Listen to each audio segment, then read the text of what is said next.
तो भाई मैं तुम्हारे लिए इस वीडियो में एक रियलिटी चेक लेकर आया हूँ। अगर तुमने इसको सही से समझ के सुन लिया और अगर अच्छे से समझ लिया तो भाई तुम्हारे लिए बहुत अच्छा हो जाएगा। तुम्हें तुम्हारी बहुत सारी प्रॉब्लम्स का सलूशन अभी मिल जाएगा। अगर ये वीडियो पूरी देखते हो तो मुझे ज़रूर बताना ये वीडियो कैसी लगी और एक कमेंट भी छोड़ के जाना। तो ठीक है भाई, अब सुनो। मुझे आज ही एक चीज़ रियलाइज़ हुई, वो मैं आज आपके साथ शेयर करने आ गया हूँ। अगर अच्छी लगे वीडियो तो ज़रूर बताना मुझे। और तुम्हें जैसा कि पता है ये चैनल मैंने क्यों बनाया है, जिसमें हम दोनों साथ में ग्रो सकें, हम दोनों साथ में आगे बढ़ सकें। Don't forget to follow me if you are interested. ठीक है भाई, आगे बढ़ते हैं। देखो भाई, जैसा कि हम देखते हैं कोई भी मूवी आ रही है, कोई भी मूवी है तो हम पहले से ही पता रहता है उस मूवी का हीरो कौन है, उस मूवी का विलन कौन है। तो ऐसे ही तुम्हें इमेजिन करना है कि तुम्हारी लाइफ एक मूवी है, उस मूवी का पूरे के पूरे हीरो तुम ही हो। हर एक काम तुम्हें करना है जैसे मेरी लाइफ एक मूवी है। मैं तुमको सिर्फ इमेजिन करवा रहा हूँ, इसको एक रियल वर्ल्ड की तरह मत लेने लगना, सिर्फ इमेजिन करो। ठीक है भाई, इमेजिन करो तुम्हारे वर्ल्ड पूरा एक मूवी है। उस मूवी का विलन तुम्हें पहले से ही पता चल जाएंगे तो कितना अच्छा रहेगा। मतलब तुम्हें पता है कि ये चीज़ें मेरी विलन है, ये लोग मेरे विलन हैं, तो मैं इनको पहले ही हरा सकता हूँ। सही रहेगा ना? तो ऐसे ही इस मूवी के हीरो तुम हो और मैं तुमको बता देता हूँ इस मूवी के विलन कौन कौन है। तो इस मूवी के विलन सबसे पहला है तुम्हारे एक्सक्यूजेस, सेकंड नंबर पे है तुम्हारे डिस्ट्रैक्शंस, थर्ड नंबर पे है तुम जो खुद से अपने आप से झूठ बोलते हो किसी भी काम को करने से पहले। जो तुम खुद से कहते हो कि मैं ये कर लूंगा या ये नहीं करूंगा, और जो तुम एक तरीके से खुद से झूठ बोलते रहते हो वो। और फोर्थ नंबर पे है तुम्हारी एडिक्शंस। ये चार चीज, समझ रहे हो, तुम्हारी जितनी भी एडिक्शंस है, तुम्हारा जितना भी डिस्ट्रैक्शंस है, तुम्हारा जितना भी टाइम वेस्ट करना है, ये सब कुछ तुम्हारे विलन है। और अगर आगे विलन होंगे तो मैं जरूर बताऊंगा। तो देखो भाई, अब इस मूवी का मेन हीरो तुम हो। तुम्हें इस मूवी में हर एक चीज वो करनी है जिससे तुम ये सारे विलन को हरा सको। और इसको हराना तुम्हारे लिए इजी तभी होएगा जब तुम अपने आप को एक हीरो की तरह इमेजिन कर पाओगे।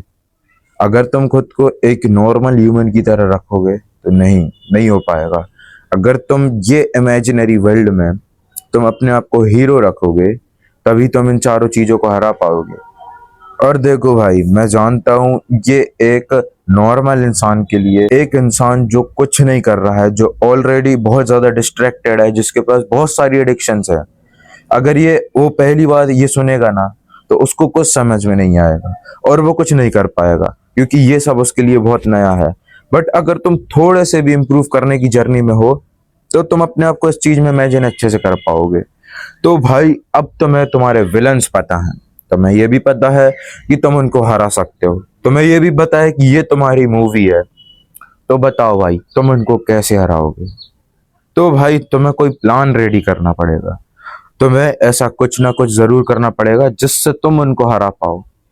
और भाई, इस मूवी में कोई तुम्हारा दोस्त नहीं आएगा तुम्हें बचाने के लिए, कोई तुम्हारा रिश्तेदार नहीं आएगा तुम्हें बचाने के लिए। ये बात तो मैं ऐसी फालतू कर रहा हूँ, मतलब ऐसा तो रियलिटी में भी नहीं होएगा, बट इमेजिनरी वर्ल्ड में भी कोई नहीं आएगा तुम्हें बचाने के लिए क्योंकि उस मूवी के मेन हीरो तुम ही हो। और अब भाई तुम बताओ कितना सही है कि तुमको मूवी चलते चलते तुम्हें तुम्हारे विलन्स पता चल गए हैं। तो भाई अब बस तुम्हें कुछ 10 या 12 दिन में, 5 से लेके 12 दिन के बीच में तुमको एक ऐसा प्लान रेडी करना है कि तुम उन सबको हरा सको। तुम एक एक करके ये सारी चीजों को डिफीट कर दो। ये जो तुम्हारे जितने भी एनिमीज हैं, तुम्हारे जितने भी विलन्स हैं, तुम इनको हरा सको। तो अब बताओ तुम क्या करोगे, क्योंकि तुम्हें उस मूवी में कोई नहीं बचाने वाला है। तुम उस मूवी के मेन कैरेक्टर हो। और भाई तुम जैसे मूवी देखते हो कि जो हीरो रहता है उसके नीचे भी रिस्पॉन्सिबिलिटीज रहती हैं, तो ऐसे ही तुम्हारी भी रिस्पॉन्सिबिलिटीज ये हैं कि तुमको जल्द से जल्द ये सबको हराने के बाद अब तुमको अपनी फैमिली को भी संभालना है। तो भाई अब तुम बताओ तुम क्या करोगे? तुम्हें कुछ तो करना पड़ेगा। अगर तुम ये सबको हराना चाहते हो तो तुम्हें जल्द से जल्द एक प्लान रेडी करना पड़ेगा। अगर तुम ये सब नहीं करते हो तो तुम सिर्फ इन सब की एक दलदल में फंसते चले जाओगे और तुम जितना बाहर निकलने की कोशिश करोगे फिर तुम नहीं निकल पाओगे, because you are stuck in that. देखो भाई, इस मूवी का सबसे अच्छा पार्ट ये है कि तुम्हें तुम्हारे विलन्स पता चल चुके हैं। तुम्हें ये भी पता चल चुका है कि तुम ही हीरो, तुम्हें ये भी पता चल चुका है कि तुम्हारे नीचे रिस्पॉन्सिबिलिटीज कितनी है। मतलब भाई तुम्हें एक रियल मैन की पूरा पद निभाना है। और भाई मैं बता रहा हूँ, तुम जितना लेट करोगे, जितना टाइम वेस्ट करोगे, ये मूवी तुम्हारे लिए और ज़्यादा ब्रूचल होती जाएगी। बस भाई इस मूवी का एक मालूम सबसे ज़्यादा डेंजरस पार्ट क्या है, और वो पार्ट ये है कि तुम जितना ज़्यादा टाइम वेस्ट करोगे, तुम अपने प्लान को एग्जीक्यूट करने में जितना ज़्यादा टाइम लगाओगे, उतना ही ज़्यादा तुम्हारे लिए प्रॉब्लम होएगी, उतना ही ज़्यादा तुम उस दलदल में फंसते जाओगे। बस यही था इस मूवी में। अब तुमने इस चीज को इमेजिन तो कर ही लिया है, और अब बस भाई ये सोच लो कि तुम्हारे पास टाइम बहुत कम है। तुम जितना जल्दी हो सको तुम्हें उतने जल्दी वो प्लान बना के एग्जीक्यूट करना है, नहीं तो तुम्हारे लिए बहुत बुरा होएगा। तो भाई अब तुम्हें सब कुछ पता है, तो तुम्हें बस प्लान बनाना है और तुम्हें बस कमेंट में बताना है कि अब तुम उनको कैसे हराओगे, उन विलन्स को कैसे हराओगे।